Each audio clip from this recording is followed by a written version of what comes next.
So let's begin. There's an ancient wisdom. If you want to know as much as you can possibly know about any subject at all, go to a master of that subject. If you want to know as much as you can possibly know about God, truth, reality, go to an enlightened spiritual master of that subject. And there have been many great spiritual masters. For example, Gautama Buddha founded Buddhism. Jesus Christ founded Christianity. Muhammad founded Islam, and other masters of different degrees of realization. Adi Da is a modern-day, fully enlightened spiritual master of the highest degree. And he founded Adi Dham. I'm going to tell some stories today to help you get a feeling of a basic understanding of his teaching, what he feels like, who he is, and what he has brought to mankind through his realization. I met Adi Da in 1972. And for the next approximately 40 years, I wrote things down in my diary that affected me, that changed me, that really served me. Profound understandings, great wisdom, profound transformations of points of view, awakenings, and humor, and so many other things that happened in his company. And I got hundreds of stories about it. So I felt that someday I really should make these available for other people. And I got together with an editor. He said, yes, we can put this together in a book. And then I got together with some artists. And then some people said, we like what you're doing, and let us give you some funds to keep working with it, getting the book published. And some other people stepped forward and they said, we'd like to put our names and our endorsements on the book. So as it turned out, the book that we finally got produced, At the Feet of the Spiritual Master, Stories from My Life with Avatar Adi Da Samraj, took 53 people to produce. It's a book of love. It's a book of heart gratitude. And the thing about the book that's so important is it's 400 pages. There's 114 stories in it. We just chose the best of the big number of stories. There's explanations of name changes that he had through his lifetime, explanations of all sorts of stuff. And you can open up to any page and read for 2 or 3 minutes and get a whole vignette, get a whole story. You don't have to read long stories in it. So people that are reading it really love it because you can open anywhere you want and you'll find something very interesting to you. And it's full of feeling.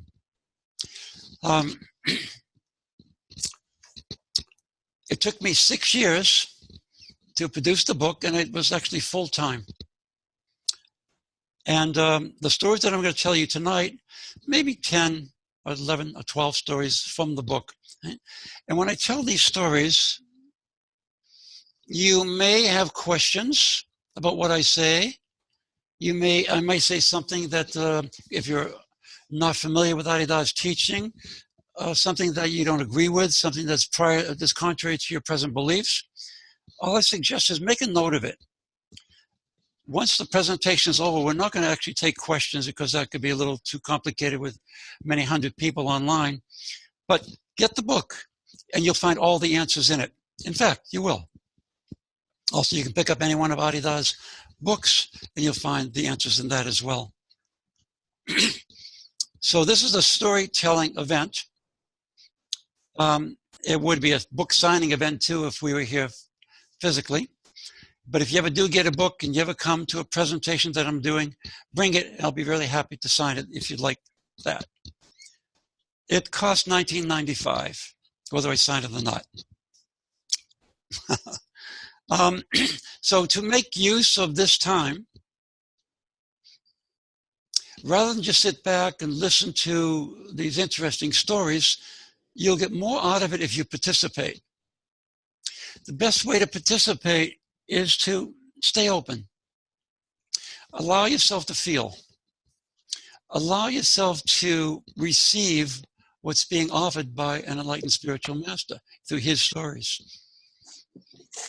And stay in the consideration. That's primarily what I ask you to do, and that's how you get the most out of it. Adi Da's teaching has two fundamental things to it, founded on his realization: feeling and understanding. Deep feeling is awakened, and profound, deep understanding is awakened.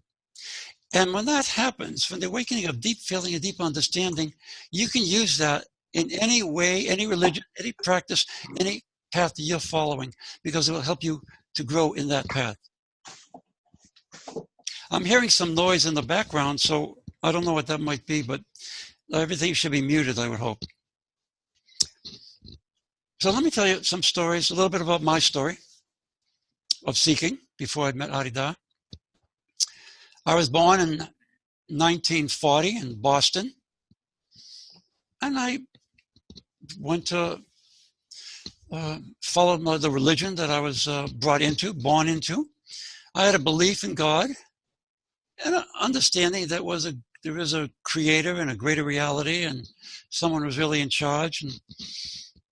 And it grew a great deal of respect and feelings to try to make more connection if I could. But somewhere way in the beginning, I heard something that said, God is love.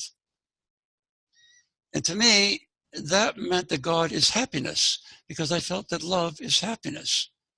So I always felt if God is happiness, I would really like to be more in touch with that happiness in my life. But I led an ordinary, conventional life, and there were times I was afraid. There were times I was sad and sorrowful. There were times I was angry. You know, the typical emotions that we all go through: fear, sorrow, anger. Also, that big one that was always there in the background that kept coming up all the time was, and you don't love me. So I returned to the normal things that we do in society and lifestyle thing, turned to consolations through food and satisfaction, changing diets and fasting and indulging and all that. And then money and power and authority, to try to find happiness in that place. And then sex, having sex and always wanting more of it. And they did their consolations. They fulfilled me in little ways, right? But they didn't really answer my question about if God is happiness, how do I connect with that happiness? So basically, I kind of let it go until around the 60s.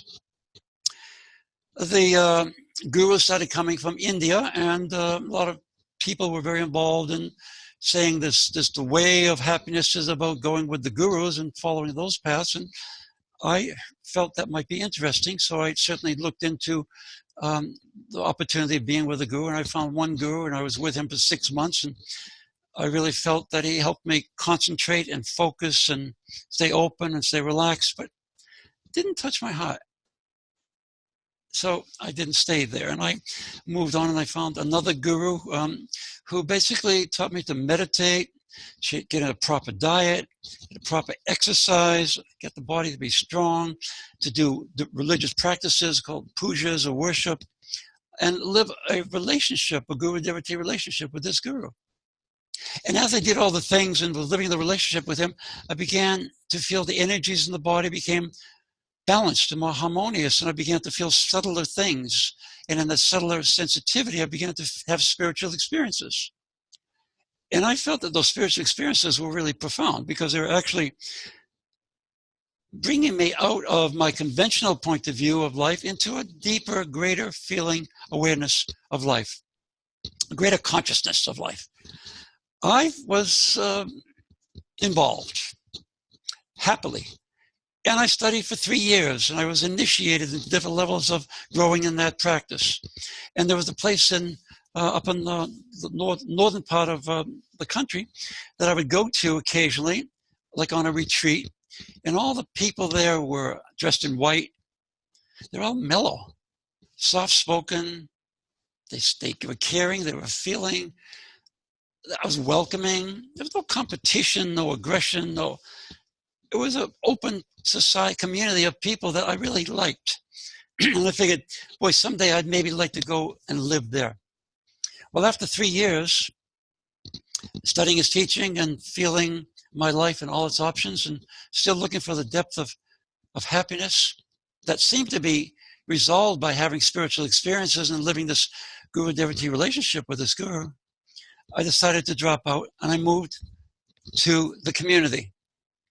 When you move to the community, before you move to a comfortable building, you set up a tent.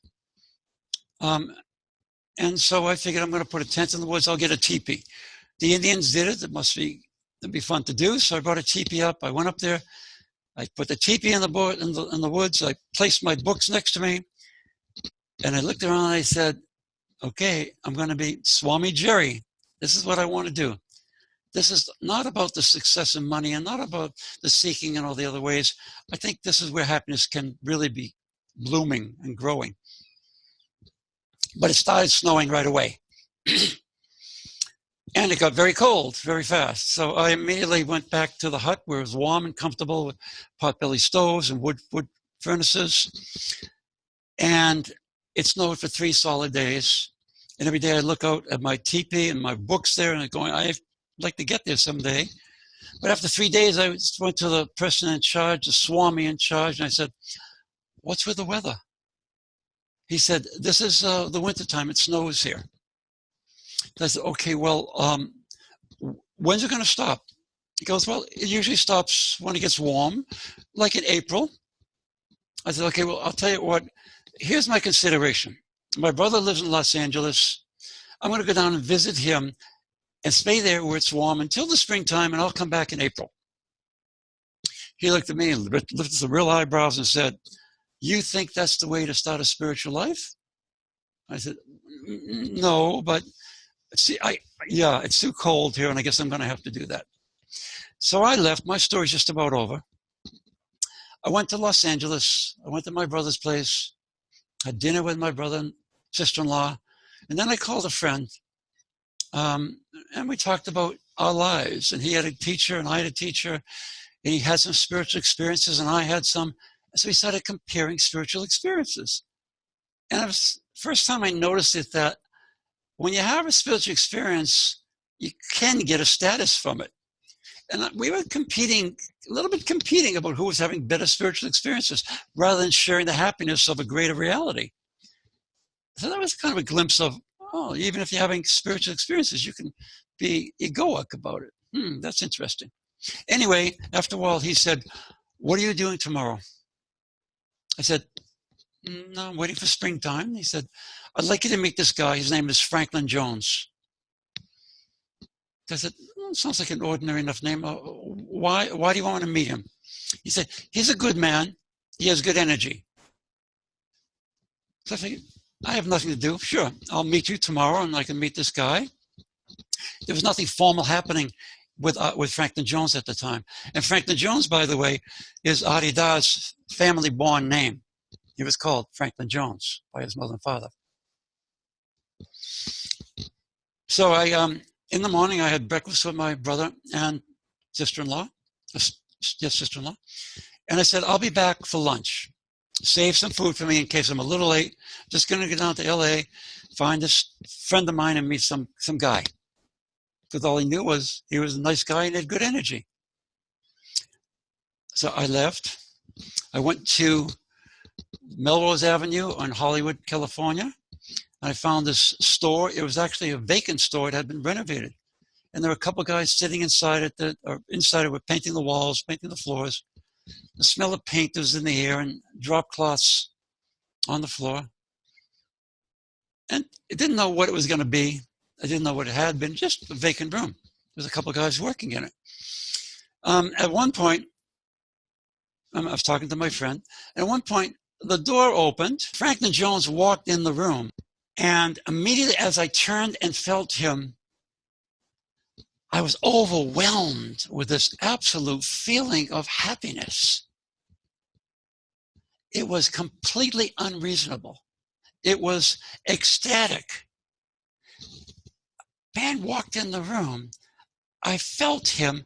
My heart opened and love radiated through my body and it made me feel completely happy.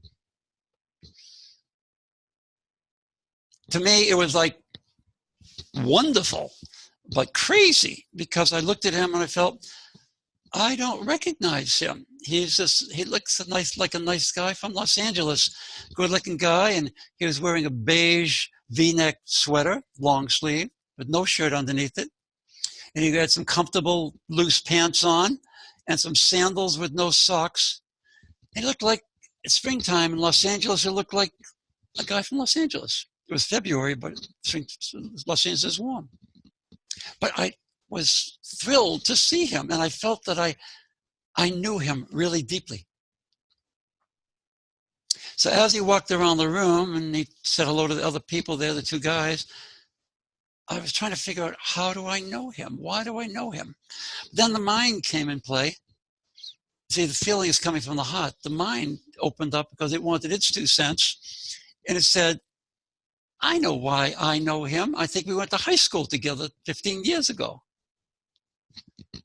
And to me, it sounded logical. So I waited for the opportunity when I met him to say, you remember me from Brighton High?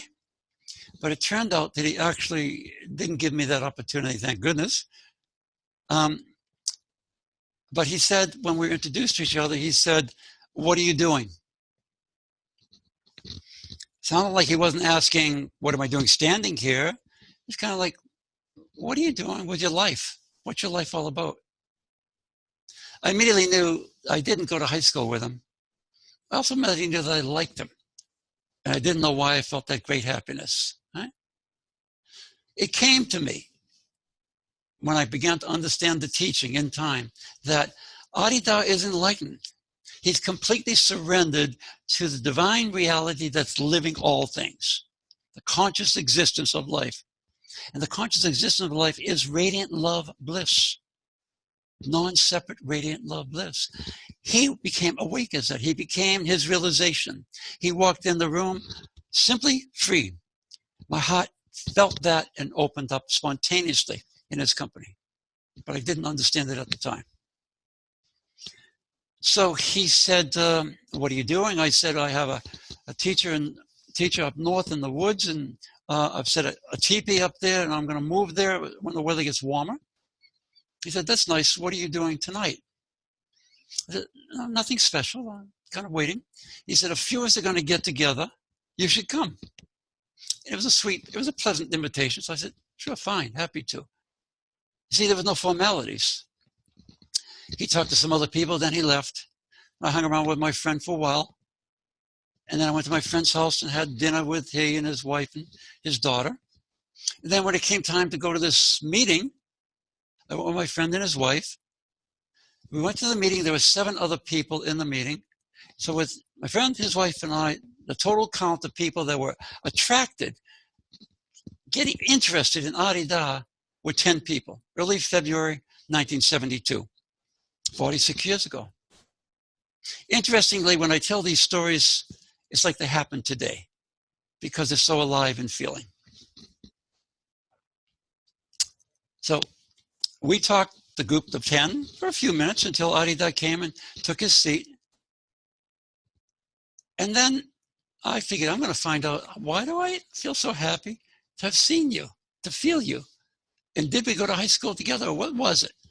But the first thing he said, again, because he wanted to not give me the superficial consideration, was he said to everybody, and he's saying to every single person that's listening to this presentation right now, have you ever noticed that everyone is always seeking happiness?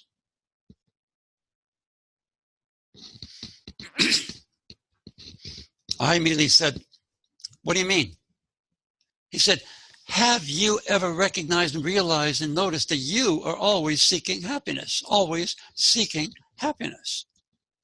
He said, have you ever made major life changes because something that started in happiness lost its happiness, so you looked for it someplace else? Did you ever have a relationship that started great, went bad, and you turned to another relationship to find that happiness? Did you ever have a job that was really good until it went bad, and then you look for another job to find that happiness? And what about a location where you may have lived? You had to change location because of something or another. And I said, yeah, well, that's the ordinary, that's what life's all about. You get happiness here, you get it there, it doesn't last, you go look for it someplace else. He said, you missed the lesson of life. He said, the lesson of life is that happiness is not in things. You will get a glimpse of happiness for a time in things, but it does not last. If you want to be happy, you have to find where happiness is. Happiness is in the feeling of being. Happiness is in the life force that's living you. The God, if you want to use the term God, that's living this life form, that's pumping this heart, pumping these lungs, pumping this heart. That is happiness. You have to be in touch with that if you want to be free in happiness. He said, but you still think happiness can be found in things. And we're going, yeah, I think we still do. He said, well, for example, what's your favorite flavor of ice cream? So let's say somebody out there says chocolate, because most people usually say chocolate. Okay, so just think about your favorite ice. I'm going to give you a great big bowl of your favorite ice cream. A big spoon, and it's your favorite brand and everything else. And you're eating that ice cream because you really love chocolate ice cream, or your flavor, right? You're feeling what? Happy, satisfied, consoled, fulfilled, happy. Yeah? I'm going to give you another big bowl. By the fifth bowl of that ice cream, what you're feeling? I don't want it. I've had enough. Too much. That's silly, right? But why, if you're getting happiness in things, why didn't you get it by the fifth bowl? Maybe the bowl of ice cream was happy by 5, but you were no longer. Now that's silly. But look at anything in life. Anything. Yes, it is happy. Yes, it does bring a consolation and a fulfillment and a pleasure. How long does it last? Does it change?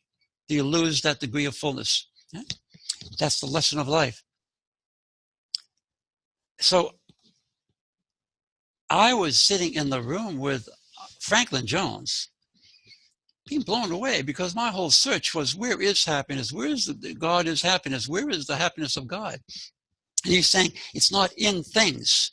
It doesn't last in things. It's in the feeling of being. It's in the life forces living you, the conscious reality of existence. And I'm going, okay, well, how do I get in touch with that? He said, that's where divine grace comes into play. I appear completely enlightened, awake to the prior state of existence, and it radiates through my being.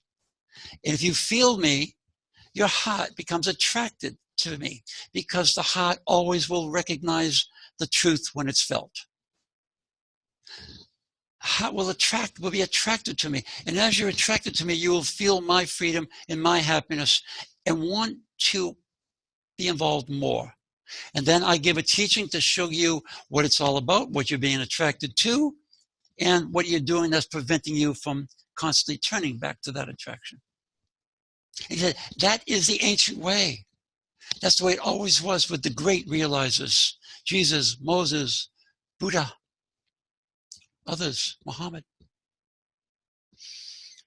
They attract you to their state, and then they give you a teaching. They help you stay there, return back there. I was sitting as close to Franklin Jones, maybe 5 feet away from him. I was thrilled. He was answering my questions with this great clear wisdom. He wasn't giving a lecture. It wasn't a presentation. It wasn't philosophy. He was talking about the truth of life from his own realization. And it was radiating through his being into this joy of attraction. At some point he left. He talked to some other people, and he left the room to go home. I turned to everybody in the room and I said, I really apologize for tonight. I said, what are you talking about? I said, everything Franklin Jones was saying was so clear, it was so right, it was so true. It was like wisdom filling my heart with depth of understanding about where happiness is and all that, and feeling a presence from him. I wouldn't let his eyes turn away from me. And as I felt him kind of looking someplace else, I held his eyes back so he wouldn't let go. I wouldn't let go of him. Right? And they all started laughing. They said, that's what we all do with him. They say that he touches you at the heart, and then he communicates a wisdom that is truth. And then he does it for everyone else in the room or in the entire universe, and he never leaves you. He said, That's the unique thing we find about Franklin Jones. He gives the teaching, he awakens the teaching, he reveals the teaching, and he never leaves you. We couldn't understand it, but we absolutely loved it. We hugged, laughed, and kissed. I went back to my friend's house. And by the way, this is kind of what I was feeling, because this is what he looked like at that time. Uncaused happiness, just free. After the presentation, after it was over, I went back to my friend's house and talked all night long about Franklin Jones and what he said and how I could feel the importance of it and all that. Next morning, I said, I want to go back to that place on Melrose Avenue. I'm sure, man. Maybe he'll come. So in the morning, I went back there, and there were a couple guys still inside doing the renovations, and I asked if Franklin was coming. He'll be here soon. So they said, can you please help while you're waiting, because we're trying to renovate the place to make it an ashram, a center. So now I'm getting it. This is where he's going to have his center. Okay, yeah. They said, there's a wall here with a big wooden trellis on it. Could you go up and paint that trellis? So I said, sure. 1 second. I got a paintbrush and paint and went up the ladder. And looking through the trellis, I noticed that his desk was directly on the other side of the wall, right below me. So if he came, he's going to sit at his desk, and I'll be able to feel him. I'll be that close to him, because I was so happy about last night. He did come. He took his seat. I'm painting happily until I started feeling an energy coming over me that I wasn't so sure what it was all about, and I don't think I liked it or I didn't understand it. So I tried to suppress it. The more I tried to suppress the energy, the more the energy intensified, and I'm holding the energy down, try to be in control. You know how the ego has to be in control. And the energy was magnifying until I'm feeling very uncomfortable, physically disturbed and emotionally complicated, and my mind's getting busy, and I start thinking, what am I doing here? I'm with my teacher up in the north. I'm going to go back there. I should go to the beach. I'm on vacation right now. Why am I painting this work? And then I kind of calm down, just keep it. It gets more and more intense. I want to leave 10 different times. And then I kind of get this mental head thing again where the mind has to put its 2 cents in. And it says, I know why, what's going on. Everything he said last night about happiness and truth and reality and where happiness is and all that, he made it all up just so I would come here and paint this trellis for him today. And I believed it for a minute or two. And I just threw it away, kept painting. I got a thing that when you're starting something, finish it. Especially when they needed some help. Give the help. So I did. I finished it on my last brush stroke. I made a great big sigh of relief. Phew. Because my ordeal up on that ladder and the painting thing was over immediately. On the other side of the wall, Franklin Jones broke out with this enormous laughter. Deep feeling, and it didn't stop. Deep feeling laughter that was so rich, so full of feeling, so full of caring. It had words in it. He wasn't speaking. The laughter itself had a feeling of words in it. And the feeling was, I know you are having an ordeal painting. I know you wanted to leave so many times. Thank you for finishing. And I was thinking, how could he possibly know what I was feeling? I didn't say a word. I just felt it.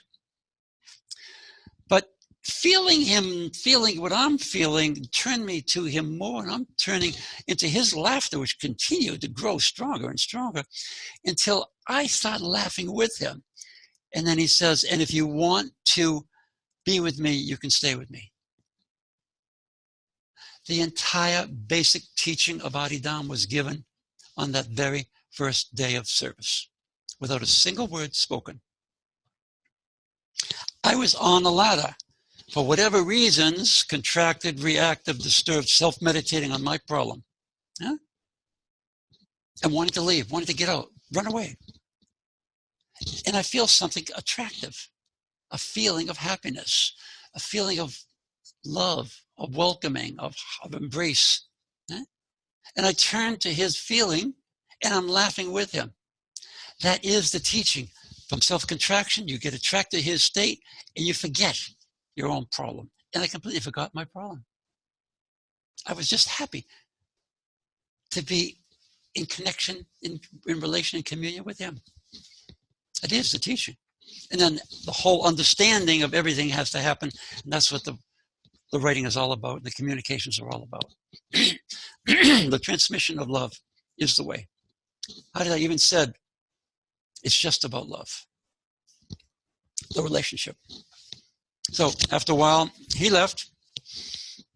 And I went back to my friend's house. The next morning, came back to the community.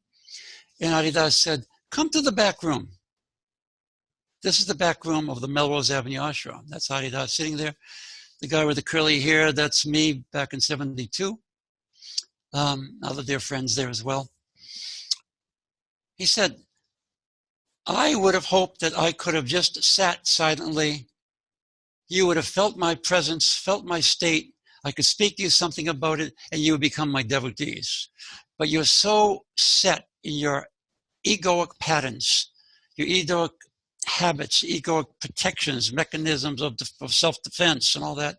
He said, I have to come to you where you are at. I will come to you where you are at, and you'll feel my human terms, human qualities, but my freedom coming through them. And through the attraction to my freedom coming through them, you'll be drawn to me and grow in this way. Until your recognition of me changes my approach to you and your approach to me. So he did simple things. He said, come in the back room. Let me tell you some stories. We said, yeah, great, cool. So we just, the ashram hadn't even opened yet. So we're just hanging out. There's a person standing behind him. There's a person over to the side. We're on the floor. No structure at all. He said, one time as a child, I had difficult times. There were scary times in my life. He said, one time I walked out in the field and there was a beautiful cow there. I wanted to go pat the cow. But as soon as I got real close to the cow, I realized it was a bull and it was snorting and scraping his legs like it was going to charge. I turned and started running and he came after me. I just got over the fence before he could have really hurt me. He would have killed me. He said, it was really scary. I was just a kid. It was really scary. And we're going, yeah, I mean, it's a human experience. We've had those kind of things. He goes, yeah, but now also, let me tell you more. One time I was on a horseback. The horse didn't want me on his back. So the horse noticed when he started heading back to the stable, the door of the stable was really low. He started galloping faster and faster, knowing that if I'm on his back, when he hits that door, it's going to knock me off. Right? So he said, by the time I got to the stable entrance, I had to duck under the horse's neck to get under the stable door. He said, it was really scary. He was trying to kill me. It could have killed me. And we're going, you can tell us stories all day long. This is just fun. This is just interesting stories. There was nothing holy, sacred, set apart. It was just stories. And we're feeling, we like him. He's not competitive. He's not aggressive. He's inviting. He's welcoming. He's warming. If you notice closely, he's holding the hand of a lady to his side. So then he said, let me tell you about my gurus. Oh, no, more stories, excuse me. He said, one day I went in the kitchen and asked my mother, is there any dessert today? She said, yes, well, I made tapioca pudding. He said, tapioca pudding, that's my favorite. Where is it? She said, on the counter. He went over, he picked up the tapioca pudding bowl, he held it above his head, and he danced with joy about the fact that he had tapioca pudding until he slipped. Tapioca smashed on the ground, splattered, and he slipped into it, and he fell into the tapioca pudding and started laughing. His mother was at the door. She was going to go to help him get up, but he was laughing so fully, she just started laughing with him. He rolled in the pudding and laughed, and she felt such freedom, such surrender, such openness of just being happy in the most stupid situation, right? That she laughed and laughed. She told me personally that it was one of the happiest days of her life, the complete freedom that he showed. Another time he said, I had a puppet, Jerry Mahoney puppet. I learned how to be a ventriloquist a bit, and I'd go to the children's hospitals and do this ventriloquist act with these kids and bring some happiness to them. We figured, what a sweet man, what a sweet gesture to do. Other times he invited us into the back room, But by that first day, the first series of days, we just liked him. We felt his openness, his freedom, his relational quality. We just liked him. Nothing more. We wanted to go back and hear more stories. Other time he invited us there and he said, let me tell you about my gurus. Now, his realizations actually was greater than theirs, but he talked about these gurus, these beings that served him so much that they gave him an understanding of the human condition that he could bring to mankind when he began his full teaching. Right? And he would praise these beings with such love and such respect and such praise, he cried over the love of these beings. And we were thinking, what? We don't cry over our happiness. And he was so free to show that. That was an interesting feeling about him. Other times he invited us into the back room.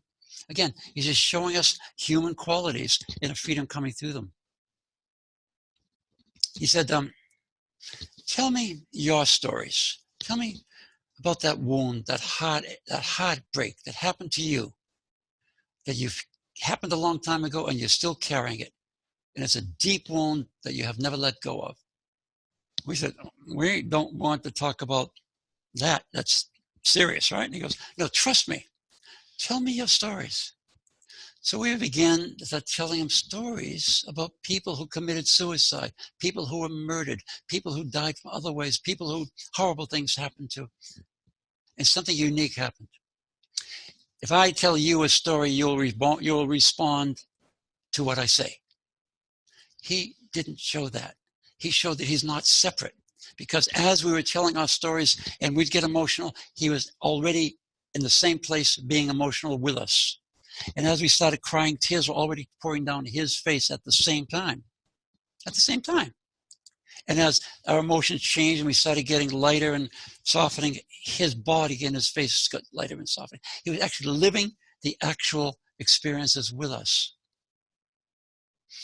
Hard to understand, but the feeling we had there was that we're not alone in our tragedy, in our heartbreak.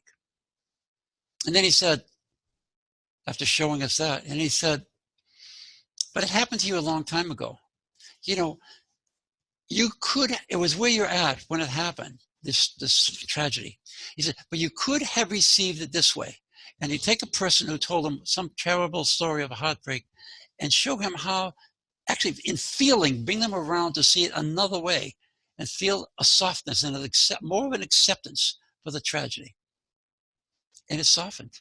It absolutely softened the feeling.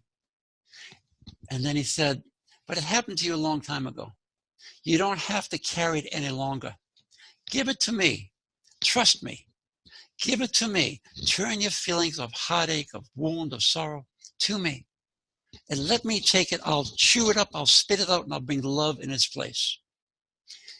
And we trusted because we had developed a friendship and a liking and a growing and now trusting, and we give him our heartache. Let him feel it. Let him have it. And it softened and it lightened and it relaxed. It didn't disappear. It softened and lightened. When we walked out of the room of the Melrose Ashram, after these kind of occasions, especially this last kind of occasion, we felt like 20, 30 pounds lighter. The burden, the ordeal that we were carrying up through life was relaxed, was released, was softened. Of all the temples in the world, of all the holy places in the world, I felt the back room of the Melrose Avenue Ashram in February of 1972, February, March 1972, was the most beautiful of them all because a bunch of people were sitting around the room, men and ladies, no formality, no set apartness, no holiness, no specialness, no clothing, nothing. Just a bunch of people sitting around and being transformed in place. Actually, in place. And he said, when you feel your sorrow, bring it back to me. In fact, everything that you feel about life, turn it to me. I will relieve you of it all. Even the good ones, I'll show you the joy that you can find more in the good ones. Let me be your point of view. Well, needless to say, outstandingly profound, right? And we just loved going back there all the time, you know. And I go other days back to the ashram, and he'd be talking about the way of understanding. He was calling it the way of understanding at the time, because it's about understanding what you're feeling, understanding the separation, the act of separation. We'll get into a lot more of that also as we talk. But now I realized I've been there 2 weeks. And I told my brother 2 weeks ago I'd be back for lunch. I completely, absolutely forgot about everything. Every day I went to the ashram. Every night I went to a friend's place, slept on the couch, slept standing, slept on the floor. Just wanted to go back to the ashram, be in Franklin Jones's company. My heart being open, my mind being clear understanding, everything coming about. I forgot my brother, but I forgot my teacher up north. I forgot the teepee where I put in the woods. I forgot everything. And, you know, there's a tradition about it. It's not like it was unique to me. It's called, in the Hindu tradition, there's something called Krishna and the Gopis. The Gopis are these ladies out in the field tending cattle and picking crops. And this man walks through the woods. They feel something. They feel an attraction, a freedom, a happiness, an openness, a pure vulnerability, a brightness. And they're drawn to find out more about him. And they leave the cattle, they leave their responsibility, and they follow Krishna. It happened to me. I was a gopi. Not by my part. I have no credit. You can't take any credit for receiving something. Yeah? But that was the overwhelming force of his presence. He came to us to show us his free state in human terms. I kept going back to the ashram, feeling Franklin and his teaching, until now it's April. And April, which is only 2 months after I came, but it's April, and that's springtime in the mountains. And that means it's going to be warmer where the teepee is, and I'm supposed to go back there. So now I got to figure, okay, what am I going to do? But I had to make a serious consideration because it's about life. It's not like, where am I going to eat tonight? It's like, what am I going to do with my life? So I had to consider my teacher. And the first one I considered, the teacher I've been with for 3 years, been initiated into different levels of spiritual growth and having lots and lots of spiritual experiences. And those spiritual experiences are absolutely beautiful. So I understand the tradition that once you commit to a guru, a spiritual master, he will show you what happiness is and where it is, but he'll also show you what your limitations are, what's preventing you from actually being free in that happiness. When he shows you the stuff about you, it really doesn't feel good. And if you're not committed, you're going to leave. Right?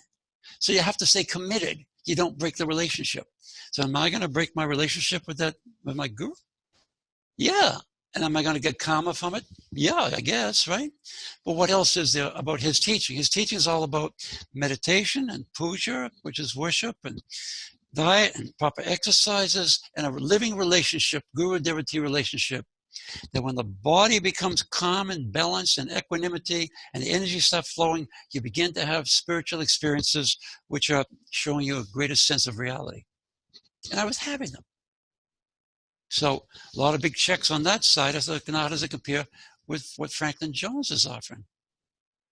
Franklin says, the first thing that's wrong with spiritual experiences is that once you have the experience, you come down to the person who had it. Then you want it again, so you become a seeker for spiritual experiences, just like you become a seeker for happiness, right? Because a spiritual experience is about happiness. So he says, so one thing about that is you are become seeker for that to try to stay there in the spiritual experience realm always. Right? But the second and more important thing about spiritual experiences is what's unique about my teaching, and that is who is having the experience. Who is having the experience? Whatever experience. There's the point of view of the separate identity, the I, the me, the one who is experiencing anything, that itself is a separation from reality. It's a contraction, withdrawal from the prior state of love, bliss, happiness. It's a separation, and it's an illusion, and it's something that the ego is doing.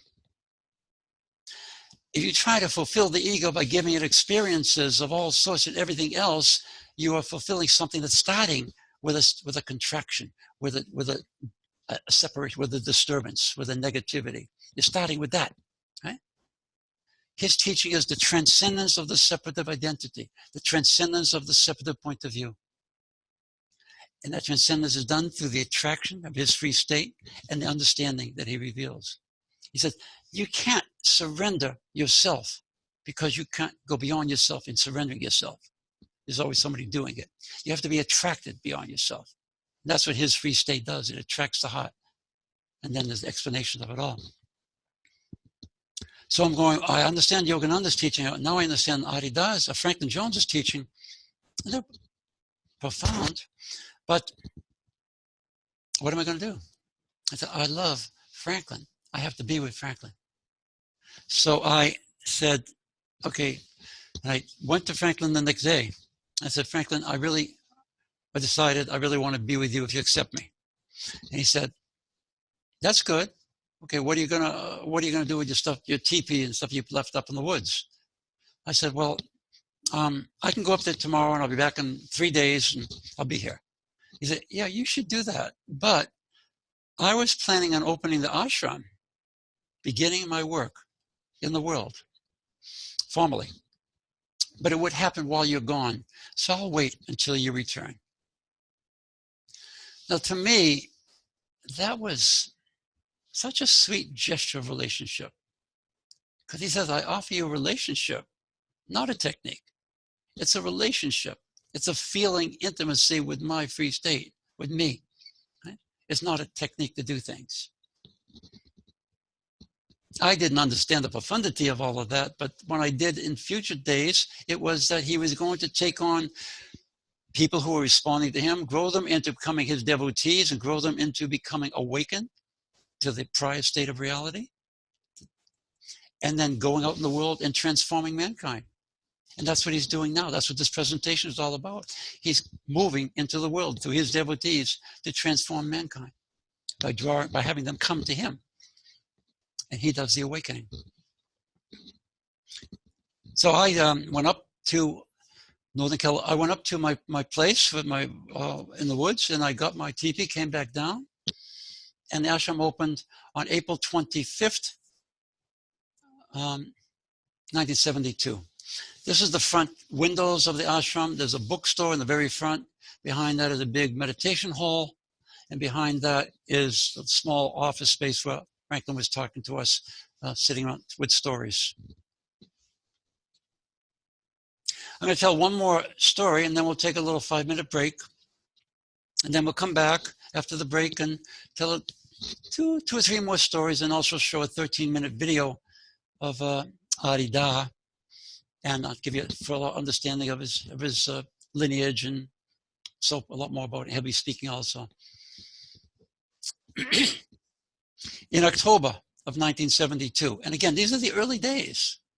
The reason I chose to tell this part in the public presentations is because I want you to feel how he attracted us, how he draw ordinary people into wanting to study his teaching, and then understanding something and wanting to take some discipline, and then growing that discipline and growing a relationship and becoming devotees. And then we'll talk about what happens at some point when that changes. So I was sitting on the carpet in the Melrose Avenue ashram in the meditation hall, happy that I didn't leave to go to my other teacher, feeling this love that was growing for for Franklin Jones. I'm sitting on the floor of on the carpet on the floor. He saw me and he came into the room and he sat next to me, pressed his shoulder against my shoulder, sitting to my right. I was so happy because it's a relationship. So happy that he came and touched me, sat there next to me. I turned to him and I wanted to praise him. I didn't have the words and I didn't really have the feeling proper. So I started saying things which sort of sounded like thanking a Red Cross worker for doing a good job out in the field. Thank God he didn't let me go long with that. After I said 2 or 3 words, he turned his face in front of my face. I looked into his eyes. I stopped speaking.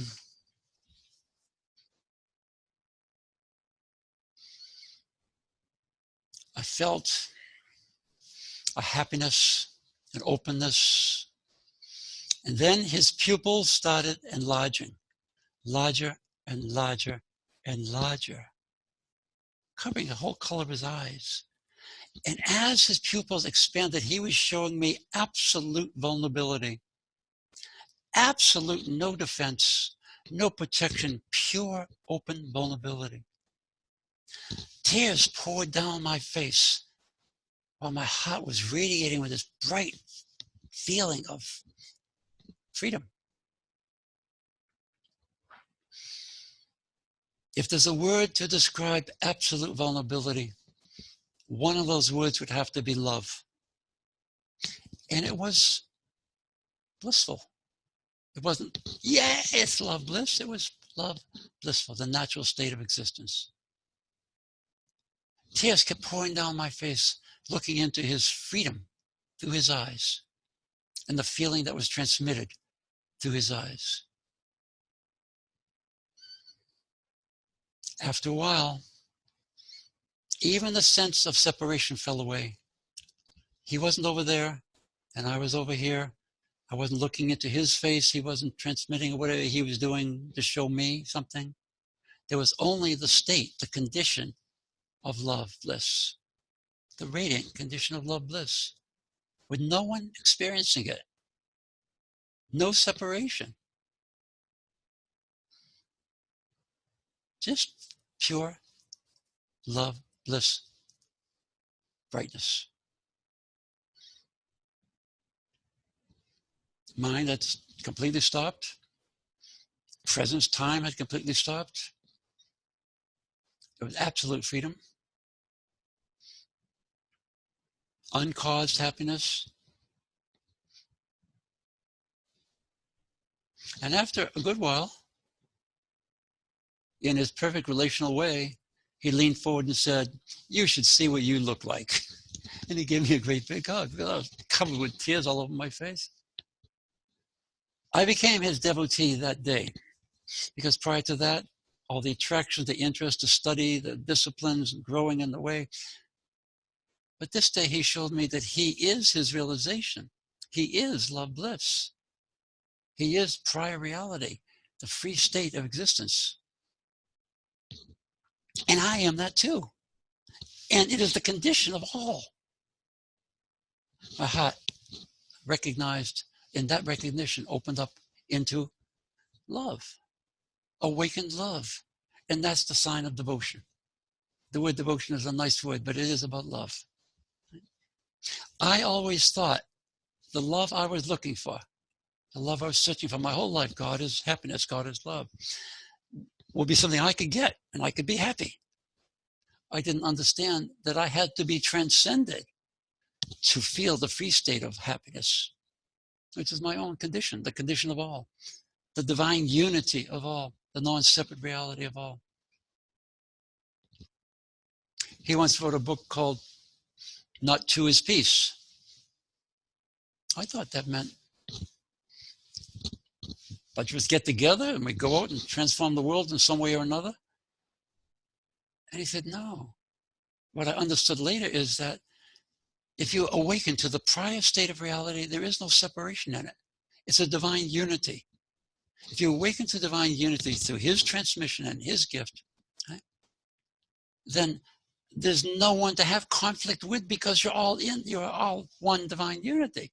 That is peace, not two, only one. Reality is peace.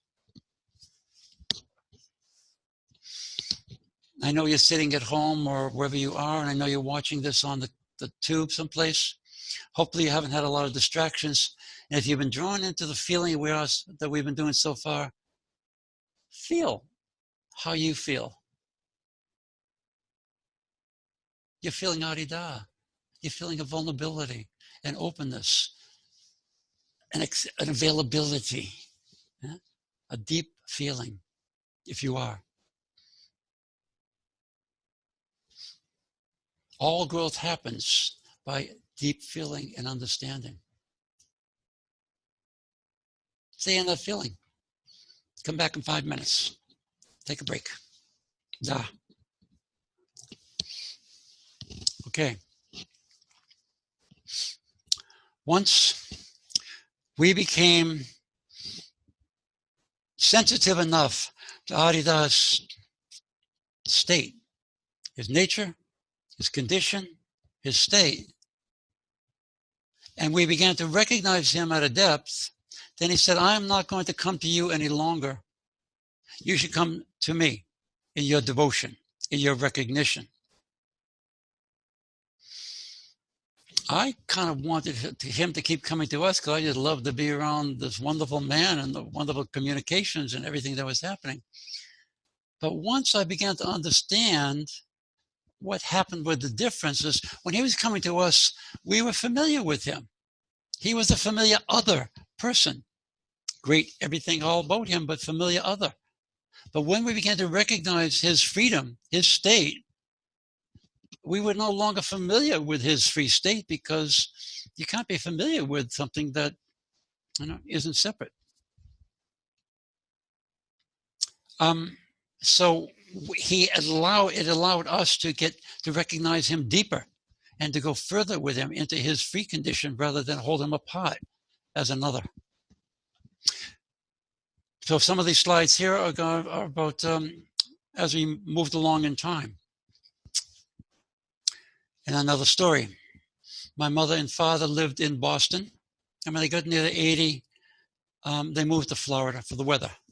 I was living on the island in Fiji. We have a sanctuary in Fijian Islands.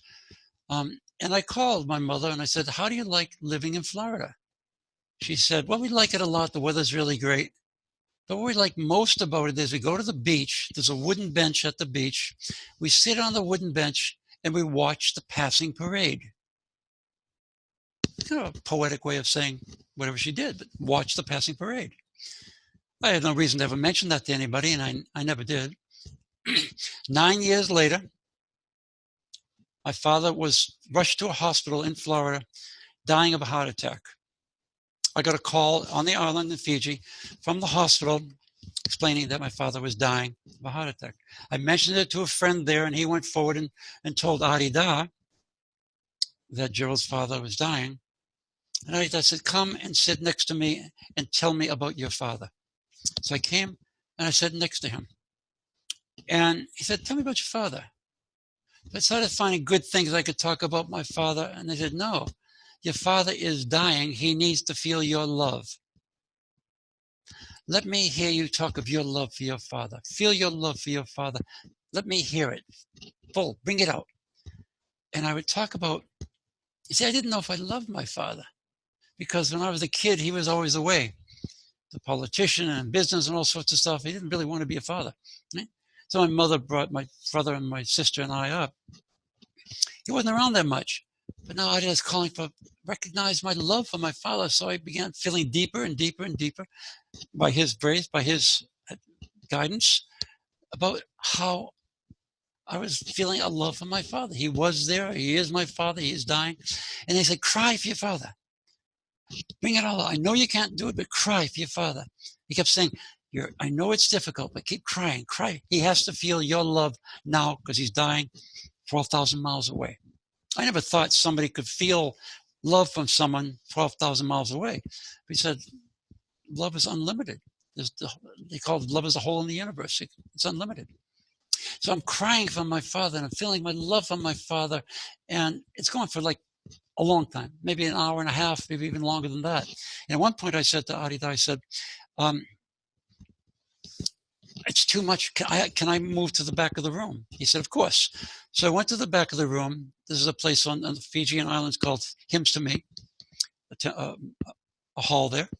And there was a wooden bench there. I sat on the wooden bench and I'm feeling my father's dying and he needs Adi Da's blessings, and I hope he can get his blessings, and I have to feel my love for my father. It's all intense, right? Adi Da came and sat next to me, and I'm feeling how I want to ask Adi Da to please bless my father. But without a word for me, he turned to me and he said, "Isn't it interesting sitting on this bench watching the passing parade?" He knew my mother's words. He knew my father. He knew my mother. He wasn't separate from them. I cried. That's all I could do was cry. Because if I wanted to ask him for his blessings, he would have said yes or something. But when he speaks my mother's words, which I never told him, it was clear that he is not separate from them. He knows them perfectly. Therefore, he's taking care of them. He died. My father did die that night. But the next night, I was in the men's dormitory on the island. And I was sound asleep.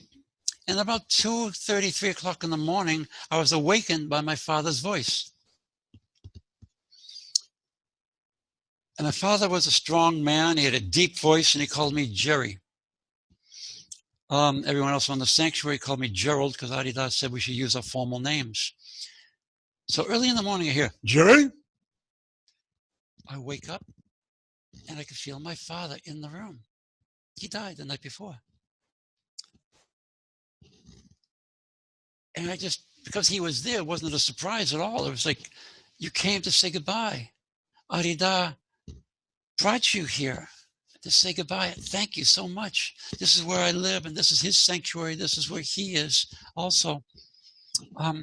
And it's so wonderful that you could come here. And you died last night, but you're still conscious, so it's not that bad yet, is it? Not that bad, is it?" He didn't answer. I could tell he was feeling my words. And I said, "Now you're going to go on your process, your evolution. And I know he'll take care of you because he brought you here, showing me that he's taking care of you, and showing you he's taking care of you. So trust in him. And I love you."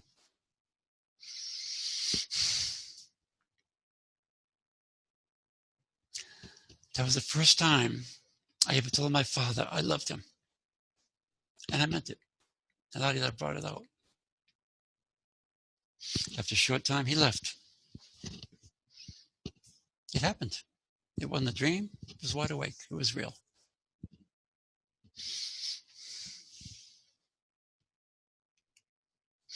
There's a place on Adi Da Samraj ashram in Fiji, the sanctuary there, called Banyan Bay. It's a beautiful place. It's like an inlet of water surrounded by greenery, and you can see the ocean at the distance over there in an opening. And there's flowers and there's birds and soft rippling waters and fishes in the water, some frogs around the edges. Tropical, like a paradise. And I would like to go there whenever he could get away, to go there every few months. And we set a cabana for him and a lounge for him to lay on. And I was invited this time to be there and to fan him because it's hot and there are bugs. And I love him, and I want to do what I can for him, and to keep his body cool is a blessing, is a grace, is a joy. So he lay down. I stand next to him, and I would fan him, keep the bugs away. After a good while, he rolled over. Then he fell asleep. And after a long time, he got up and walked to the water. At that time, another devotee that was in the room said, "It's been over 2 hours. You've been in samadhi, an ecstatic state." And I just said, "Oh, is that what that was?" Because I was just happy to be there, standing next to him, fanning him. After a while, there was no sense that I was there. There's no sense that he was there. Just this freedom. There's no sense that my arm was moving. There's no sense of tiredness, fatigue in the body, anything. It was just a free happiness. caused happiness. And he did nothing. He basically was sleeping. Adi Da has always shown multiple things, but at the core, I think there are two fundamental things that he's always showing. One is the prior state of reality, the truth of existence, prior to the act of separation into this identity, EOI. The prior state is love, bliss. It's conscious light, another word, felt as love, bliss. But not a high love bliss. The natural state of love bliss is the natural condition of existence. No specialness about it. And there's no separation in it. It's a divine unity. There aren't people participating. It's perfect unity. He always showed love bliss is a condition, and there's no one having the experience of it. Again, at this time, just standing and waving the fan. Adi Da left the body on November 27th, 2008. I was actually in the room right after he passed, right there. I was heartbroken. My spiritual master, my heart, love, my greatest person, my best friend, the greatest person I've ever lived and known. I've been with him for almost 40 years or 30 some odd years. And he now was not going to physically be there. It was very sad to me, heartbreaking to me. But when I went to meditate the next day, looking at his murti, opening, allowing him to show his presence, receiving what he wanted to give, I recognized that he is completely alive, spiritually alive as he ever was. There was no difference between this realization with his body passed, or this awakening with his body passed, or the awakening prior when he was physically alive. And I also began to feel that everything I loved about him, everything, was his free state coming through. And that's still present. And when I turn to him in meditation, he transmits his free state. He reveals his free state, which is my free state. And anyone that ever hears these stories, they might think it happened to you way back then. No, these are the stories of how Adi Da revealed himself and how he drew devotees into his company. And the teaching and the devotees that are around and all the things that we can give by videos and everything else bring you into his company. And when you open in his company, you will feel him. And he will show you that everything that I'm saying will be felt, unique to your particular character.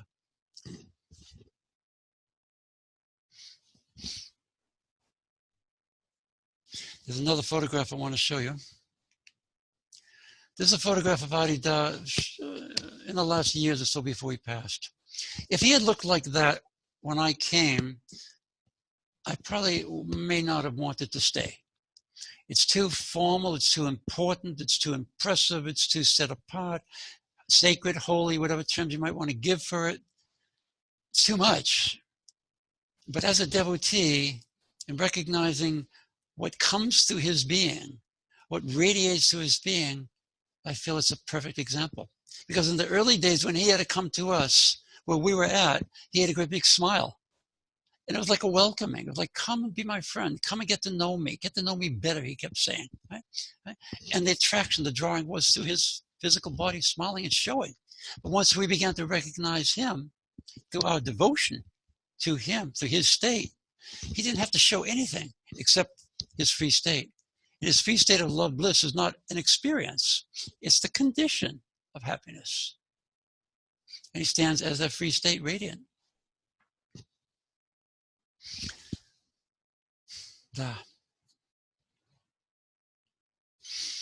We're now going to show a 13-minute video, and we'll talk a little bit after that.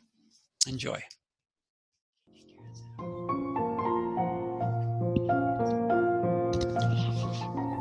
In 1939, a human being of radiant spiritual realization was born on Long Island, New York. He was raised in an ordinary middle-class American family, but he was destined for a life and work far greater and more universal than his family and friends could possibly imagine. Born in the West, but appearing for the sake of all humankind, he is now known to the world as Avatar Adi Da Samraj. By the time of his passing in November 2008, Avatar Adi Da had given the world a unique and timeless treasure of practical and spiritual wisdom. He had fully revealed an esoteric spiritual way by which ultimate reality and truth can be perfectly realized. He had imbued the world with his transcendental spiritual force, which remains potently alive and available today for the blessing, help, and enlightenment of everyone. Avatar Adi Da's teaching is founded in the simple yet profound acknowledgement that there is a great spiritual need in the heart of every human being, which cannot be fulfilled by the ordinary things of this world, however pleasurable or consoling they may be.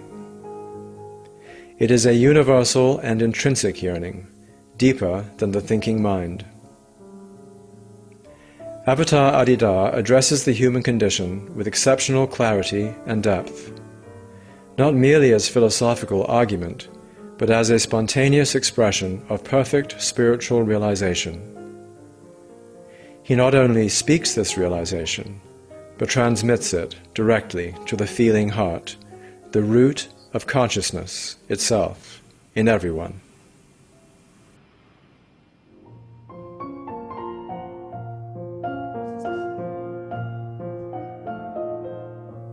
From the beginning of his teaching work, at the age of 33, in this small storefront in Los Angeles, Avatar Adi Da would first sit in silence with those who came to him. Adi Da's work throughout his life was primarily non-verbal.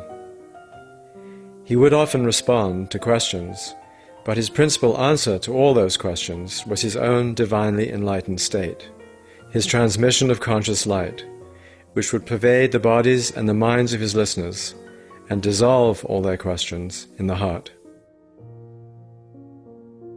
Adi Da's tangible spiritual presence was like a mirror, reflecting people to themselves and revealing the root of their seeking and unhappiness. Adi Da teaches that the anxiety that drives all human beings to look for answers and consolation in ordinary life or in spiritual things is a voluntary but habitual activity in every moment, which Adi Da calls self-contraction. During his discourses, Avatar Adi Da would often clench his hand into a fist to illustrate the pain and stress of this self-contracting activity, which creates the sense of separate self. It is the habitual and unconscious act of identification with the mortal body and mind, and it is the basis of everything human beings do. But in Adi Da's company, in the midst of study of his teaching and practice of the way of life he offers, what is prior to the self-contraction is revealed. The hand opens, and the pain of self-contraction and separation is vanished.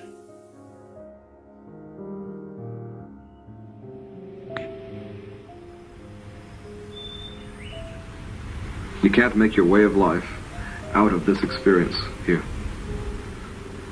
as it appears, this dream.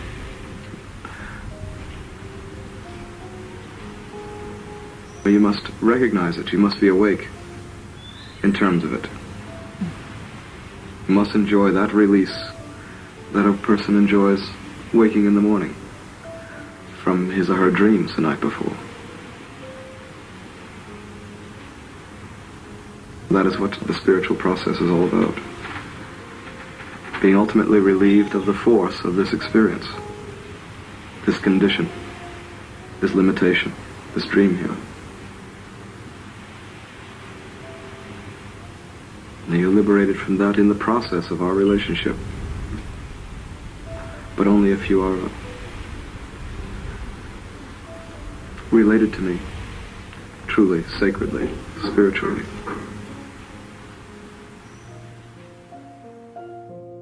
In the traditional guru-devotee relationship, the guru enlightens devotees solely through the power of their attraction to him or her as the incarnate divine being. No other methods or techniques are offered. The reality way of Adi Da is founded on the same principle of attraction, the heart's recognition and response to Avatar Adi Da as the divine incarnation of conscious light. In the context of this devotional relationship, which includes all aspects of life and exceeds even the limits of time and space, the devotee is attracted into profound communion and then perfect identification with the Guru's divinely enlightened state. Realization by the blessing grace of a realizer is the ancient secret tradition. When you resort to a master, then you are given instruction, and then in due course you are given realization through spiritual transmission. My work is a completing work, or a work at the fullest point of that potential process. My gift to devotees is the gift of perfect realization through my work with them. In popular culture, the word avatar has come to mean a computer-generated representation of someone. But the original Sanskrit meaning is one who descends from the divine realm into the human realm. Traditionally, the avatar has long been heralded as the supreme manifestation of the divine reality in the human world. Avatar Adi Da is the incarnation of conscious light, the complete and final revelation of the divine reality and truth to humankind. He took human form in order to demonstrate the process by which all the illusions and limitations of human experience are transcended, and to directly transmit the perfect realization of conscious light to all beings. You require the appearance of a master, a realizer. A realizer in the ultimate sense, divine intervention. Part of the function of my appearance here is to offer a way, offer myself as means. All this work is done by one who has always already stood in the divine position and is standing in that position and as that now. It is a gesture made out of unobstructed sympathy with suffering beings.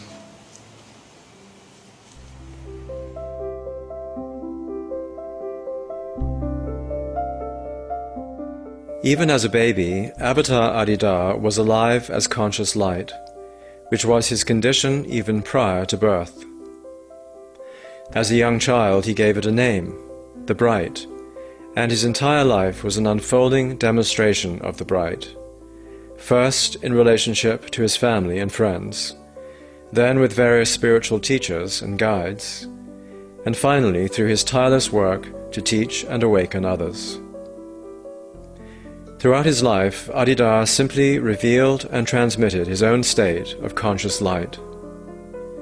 By the time of his passing, Adi Da had fully revealed everything that is necessary to make such realization possible for everyone, now and into the future.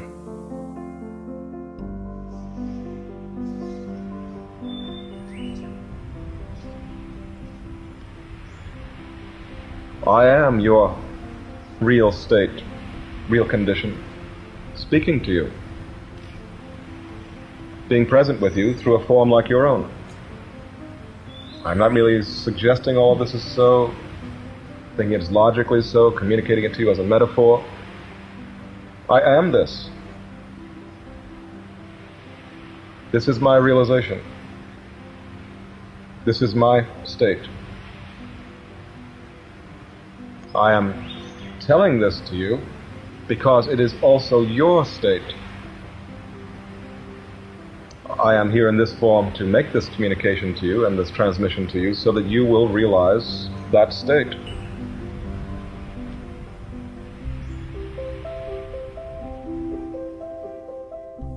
Avatar Adi Da passed from the body in November 2008.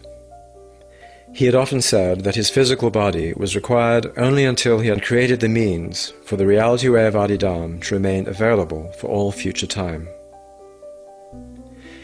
During his lifetime, he generated a vast and comprehensive written teaching, summarized in his principal texts, the Aletheon, the Dawn Horse Testament, and others. And he also established other forms of his agency, including his transcendental image art, and extraordinary sacred places, empowered retreat sanctuaries, in which his transcendental spiritual presence is tangibly alive and accessible to anyone who responds to him.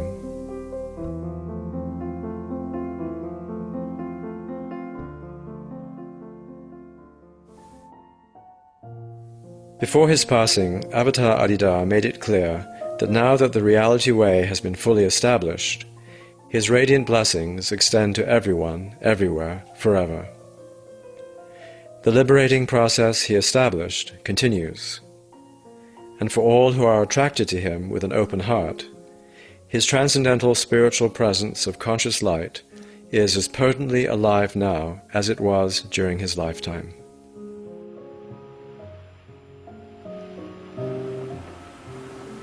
There is a state to be realized which is non-separate and utterly without point of view.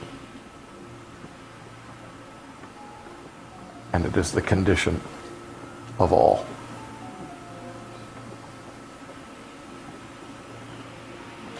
It is the truth, and it can be realized, and the means for its realization are here present for you, offered to you in completest form.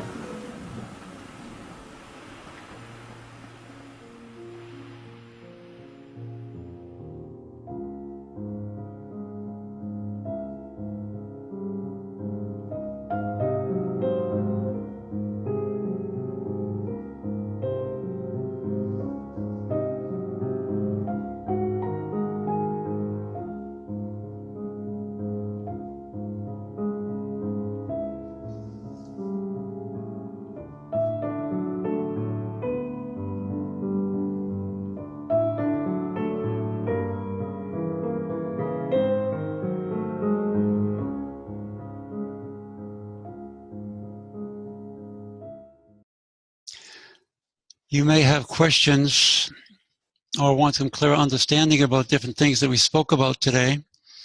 I suggest if you get the book, At the Feet of the Spiritual Master, Stories from My Life with Avatar Adi Da Samraj, open it up to anything and you'll find all the answers to everything. If you want to find out how to get the book, you can go to storiesofthespiritualmaster.com.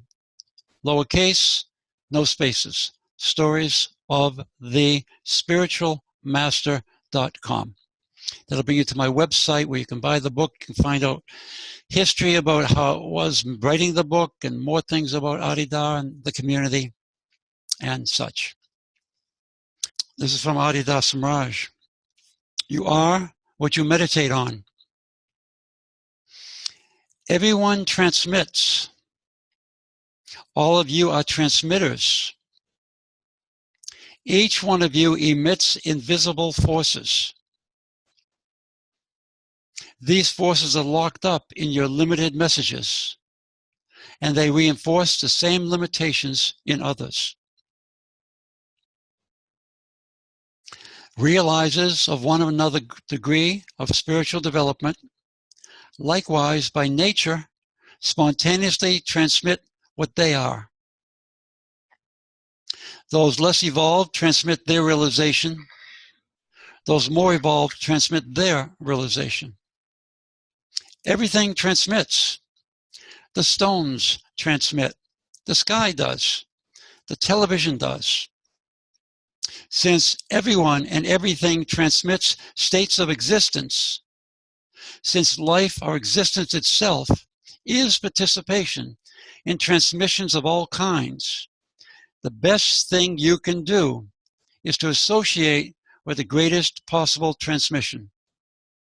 You become what you meditate on. Adi Da Samraj. Da. Thank you for participating.